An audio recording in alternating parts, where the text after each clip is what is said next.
So the story of the journey that my parents took, they both took different boats and they went at different times, but it was a very treacherous journey, starting with my dad. So my dad and his brothers didn't have a lot of money, so they pulled together what they did have to buy a pretty dingy little boat, and there was a canal behind their house. So they got into their boat, went in their canal, and just planned to drift out to sea and then see what they could do from there.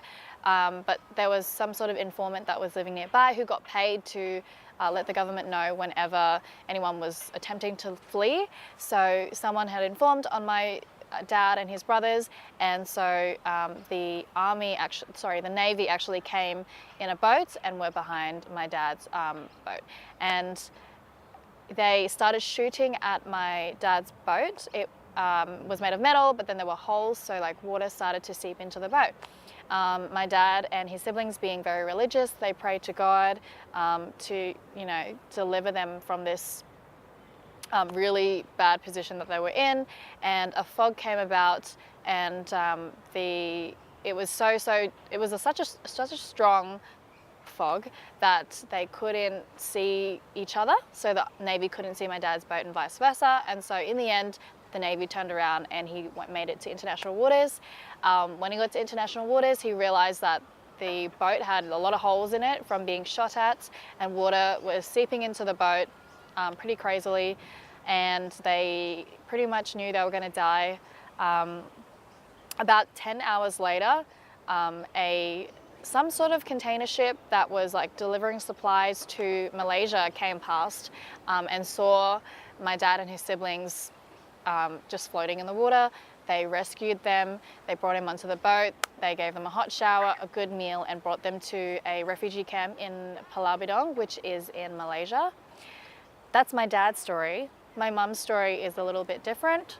She got a pretty good boat because it depends how much gold you pay, and that like sets out what kind of boat you get on. But she got on a pretty good boat. However, as they got out into international waters, there were some Thai pirates who boarded the boat and pretty much took over the boat. They raped a lot of women and threw them overboard, and they subsequently drowned. There was a story that my mum told me.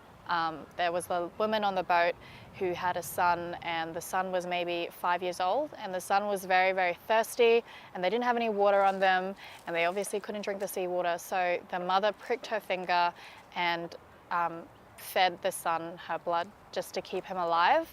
She ended up shriveling up and dying, but the son lived, and my mum looked after this boy up until when they got rescued by another boat that took them to the same refugee camp that my dad was at in Malaysia.